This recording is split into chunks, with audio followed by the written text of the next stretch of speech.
Welcome to Thinking Green. Now, fluoride seems to be one of those issues that just doesn't go away. The World Health Organization, all of our leading medical authorities here in New Zealand are absolutely sure and certain that fluoride is the way to go. Why? Because it prevents dental decay. Cut and dried argument, you'd think so, but it's not. It's still out there. People are still unconvinced, or some people are still unconvinced. Tonight we're having a debate both for and against fluoridation in water. We have two special guests. We have one of New Zealand's most eminent scientists, Dr. Mike Berridge. We also have perhaps the foremost evangelist, if I can say that, against the use of fluoridation in water, Dr. Paul Connett from the USA. Paul, perhaps we can open with you. Have our experts got it wrong? Yes, they have, but you used the word evangelist. Unfortunately, this is not a discussion on waste, because I had an answer prepared for that, which is that God recycles, the devil burns, and I haven't yet got one for fluoridation. Yes, I got involved in 1996. My wife twisted my arm. You know, the prevailing attitude in the United States is that people opposed to fluoridation are Looney Tunes, and I didn't want the issue. But when I started to read the issue, the papers that she gave me, it struck me that whilst fluoride is not very reactive chemically, it's extremely active biologically. And that is why I believe that nature, in her wisdom, has kept fluoride away from the newborn baby. The level of fluoride in mother's milk is remarkably low. So low, in fact, that if a woman bottle feeds her baby and uses fluoridated tap water, she'll be giving that baby over 200 times more fluoride than nature intended. So hang on just a minute.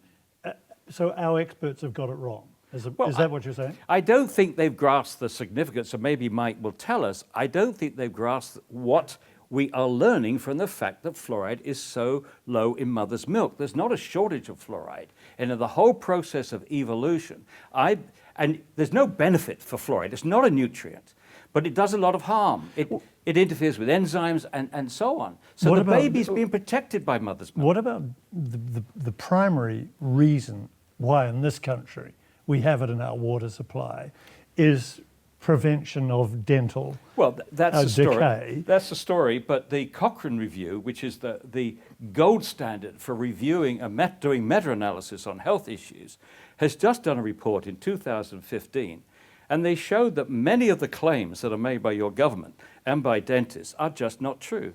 There's not clear evidence that it reduces tooth decay in adults. There's not clear evidence that there's any benefit over topical effects of fluoride, brushing your teeth. There's not clear evidence that tooth decay goes up when fluoridation is stopped.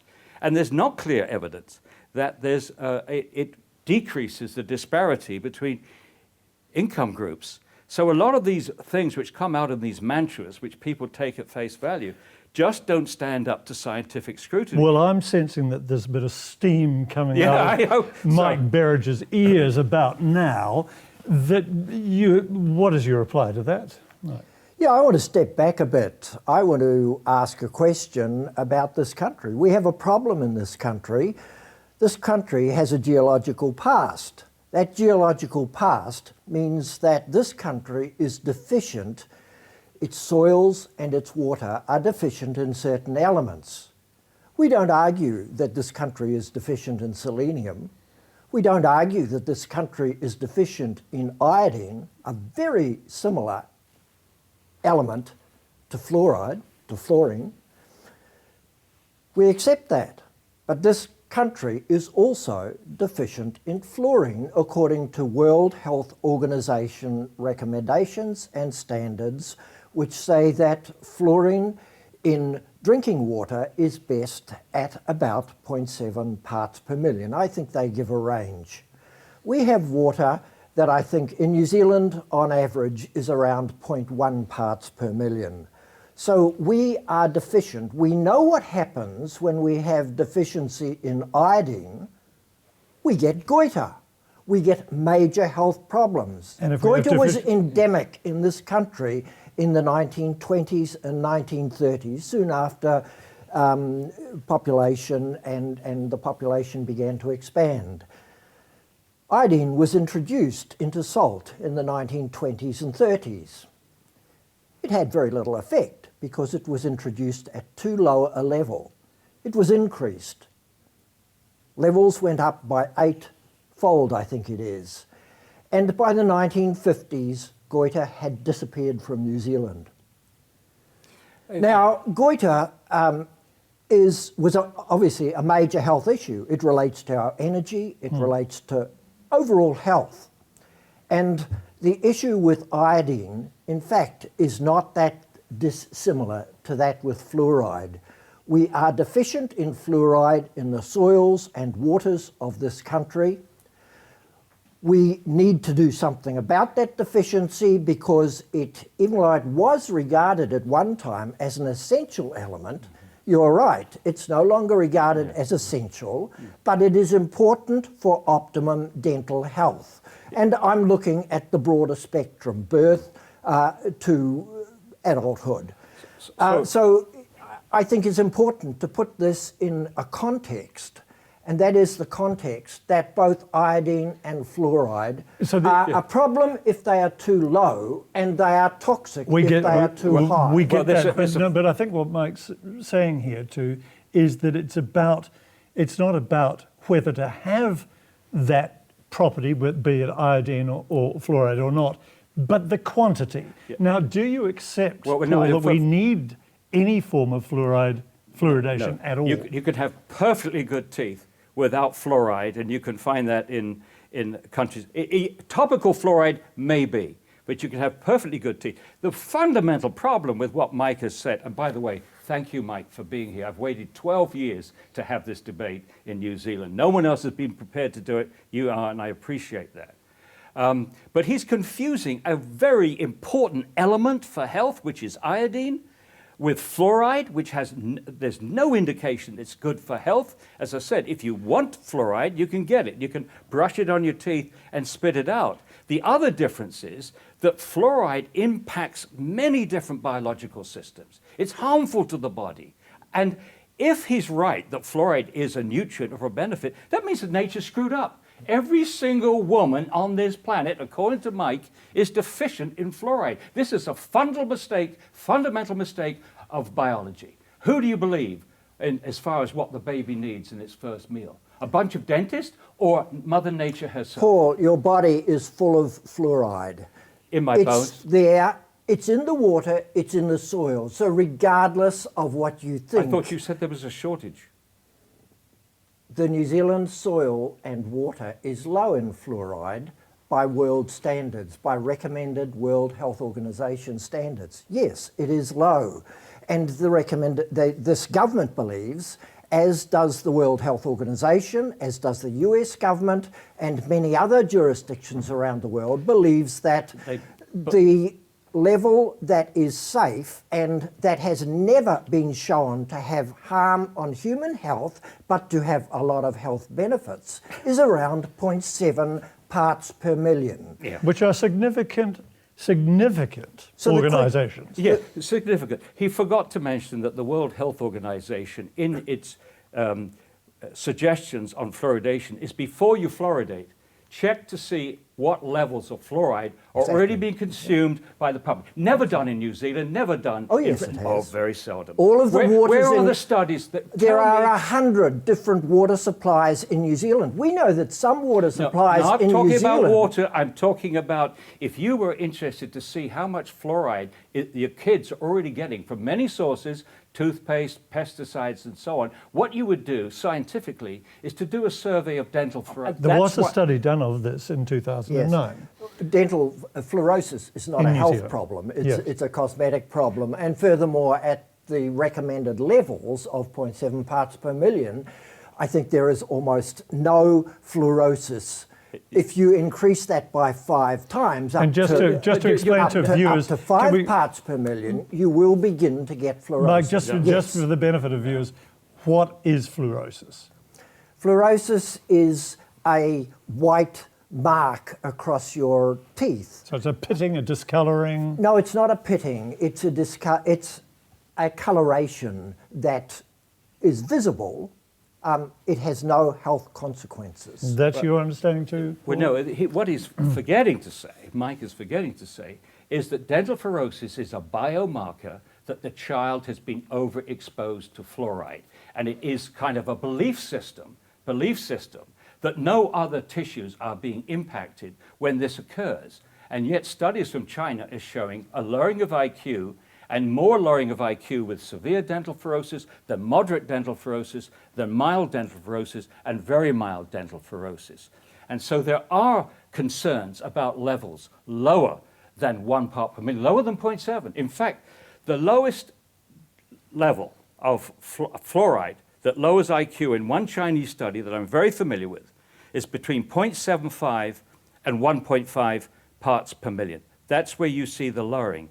And so you've got absolutely no margin of safety there, no margin of safety at all, because we're only comparing concentrations, which in fact promoters do all the time. What you've got to compare is doses.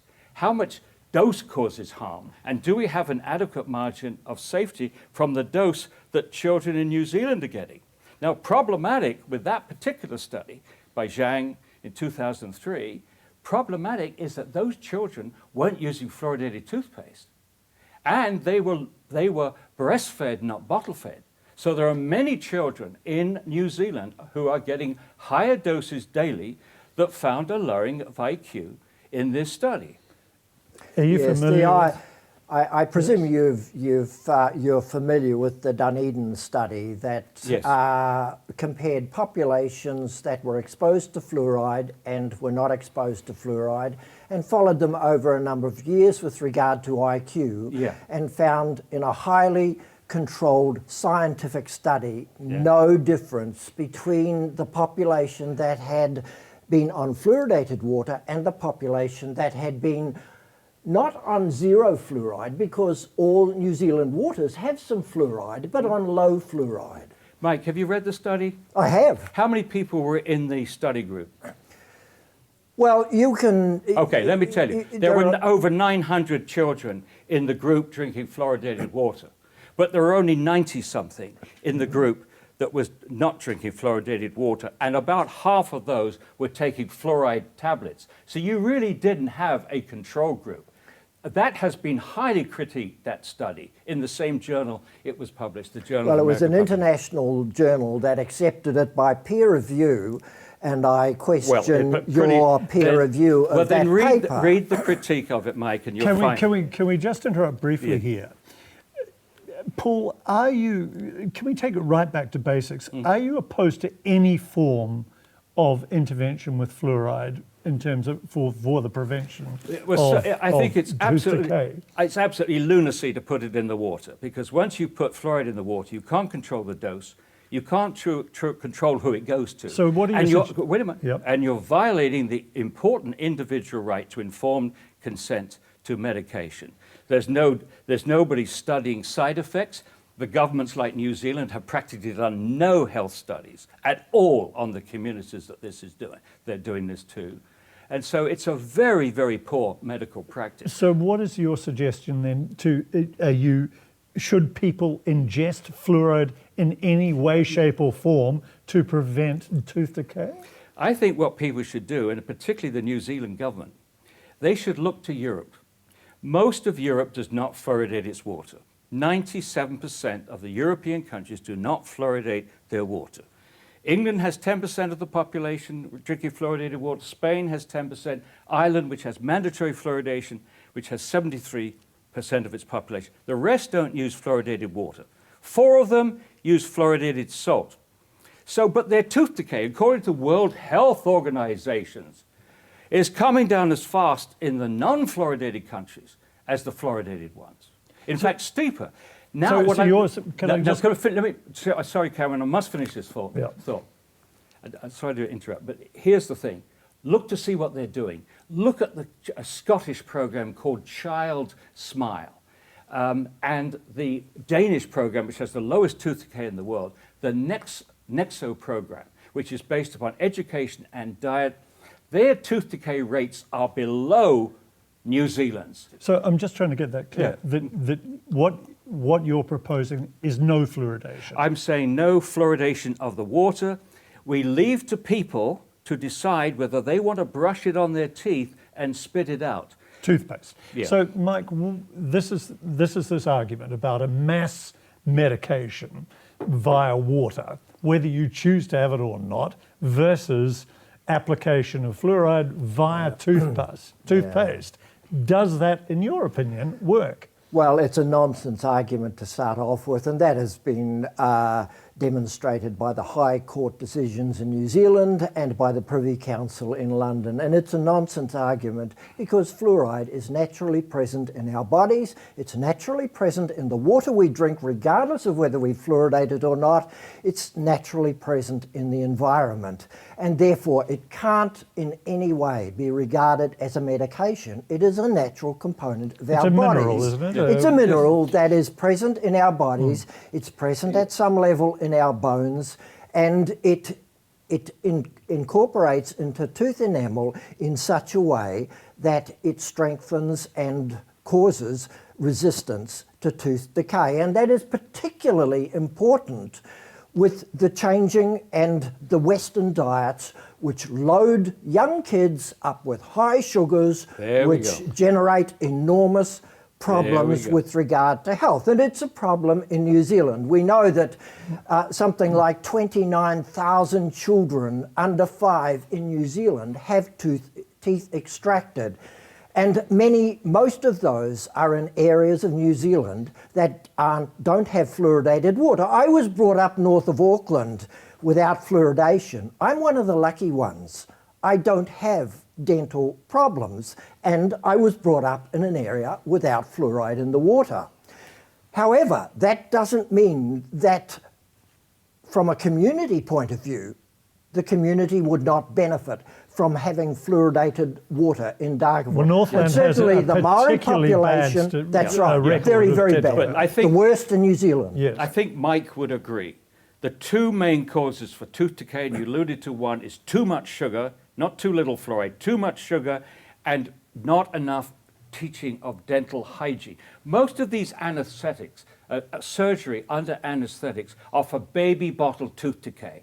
This is when a baby sucks on a bottle for hours on end with sugar water, milk, or fruit juice, even Coca-Cola, sucking on it for hours on end. It rots the top teeth down to the gum, the primary teeth. The first I think teeth. we're agreeing on something. We agree on that. Yeah. But their rates of baby bottle tooth decay are no different in fluoridated communities and non-fluoridated communities. Fluoride does not correct those ravages, but in Scotland and in Denmark, one of the reasons that those programs are cost effective is that with this early teaching of parents and children, you eliminate this major cause of tooth decay, baby bottle tooth decay. Paul, you know, you're a minority voice, let's face it, in this argument. What do you feel, that there's a conspiracy going on? I mean, what is your belief? Well, first of all, as far a as conspiracy of science? No. First of all, most of the dentists only get taught one thing at dental school. I'm not sure what is taught at medical school. And you've only got one dental school in New Zealand, in Dunedin. I think if the majority of scientists in this world was to read this book, which I wrote in 2010, we went through all our arguments. We made all the arguments transparent. We documented everything with the scientific literature, 83 pages. And when I got to the end of this presentation, I said to the Ministry of Health, I said, look, we've done our job as 3 scientists opposed to fluoridation. We've made our arguments absolutely clear, transparent. I said, now it's your job. It's your practice. It's your practice that you promote throughout New Zealand. Get some of your civil servants to go through this book chapter by chapter and write a critique, a scientific critique, documenting with science that we are wrong. After 6 years, I've received nothing, nada, zilch. And yet the Minister of Health goes on television and says opponents of fluoridation, I assume he included me, are misrepresenting the literature. Another considered analysis in New Zealand is... Where's the misrepresentation, Mike?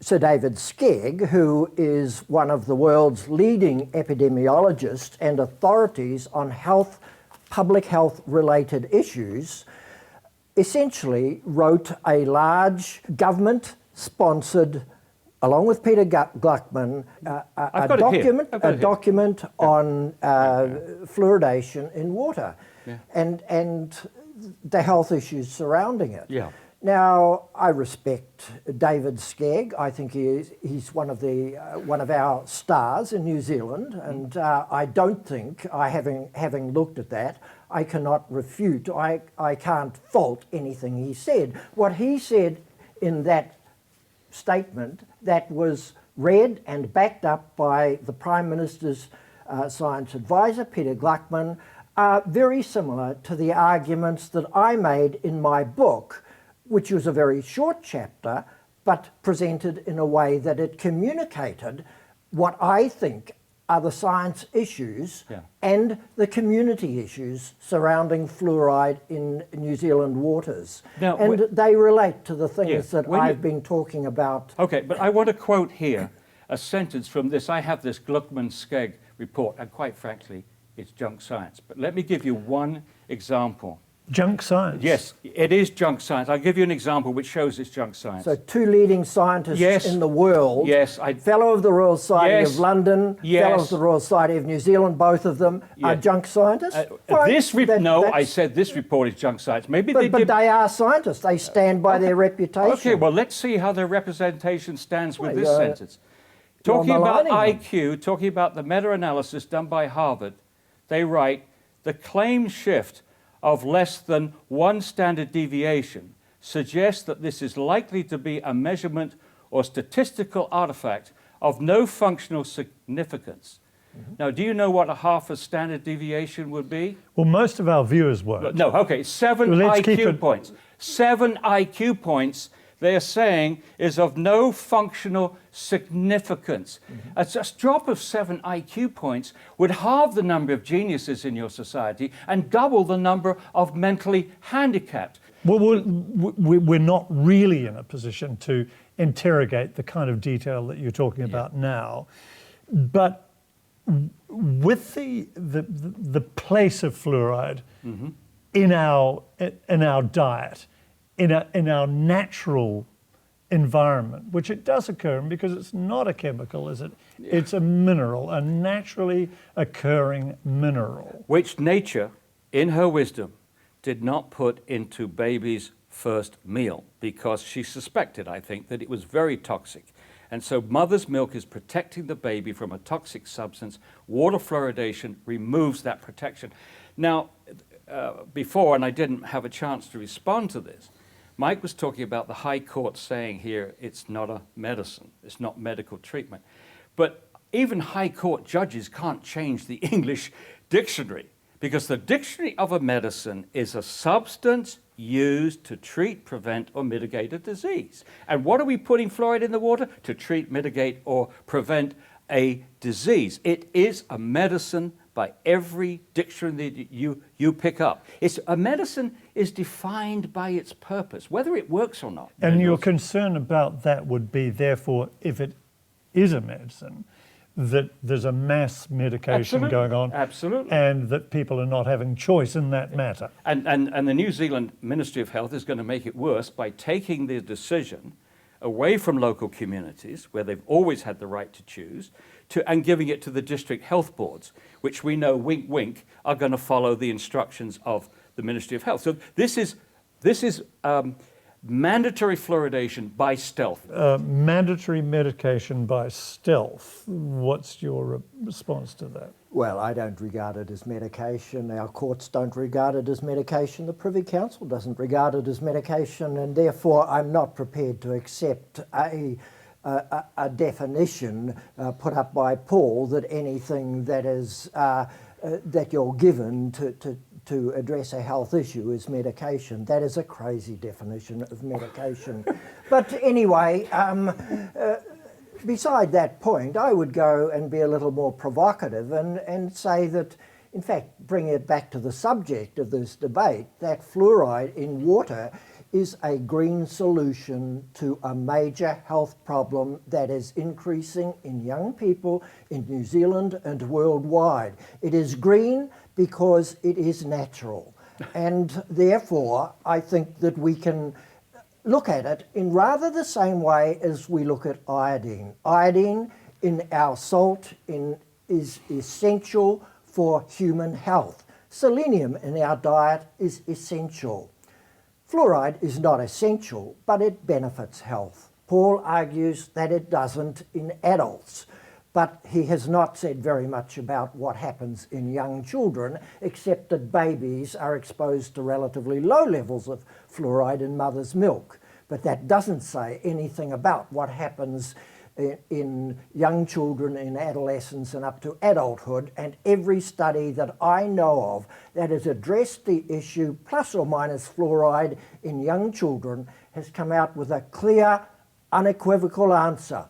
Fluoride in water improves dental health of young people. We are going to have to wrap now, because this is an argument clearly that we as viewers, lay people, struggle with, because there's these diametrically opposed views keep on coming at us. Paul, a green solution to a major problem. Nonsense. I notice the way that Mike keeps using the word natural. Well, what he's talking about natural is geology.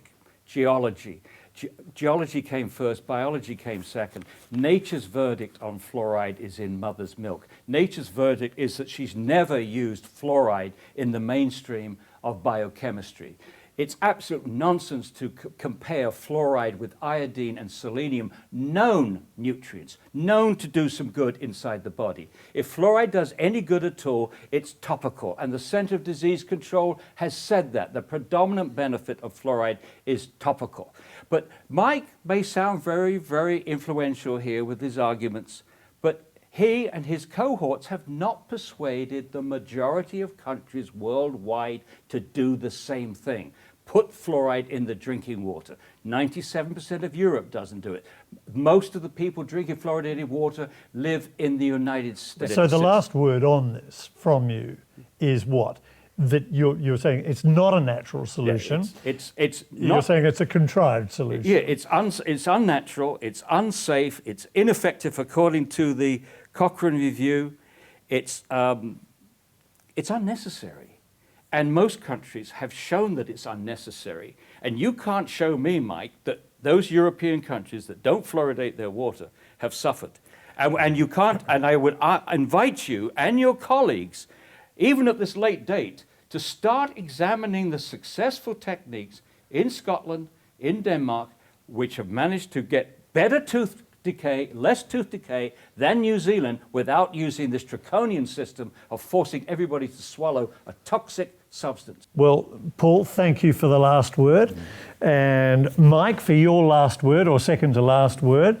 We hope that both views got an airing on the program tonight. And this is a subject that is, of course, going to excite interest for a good time yet, because it is such a passionate contest of opinion. Thank you both for joining us on Thinking Green.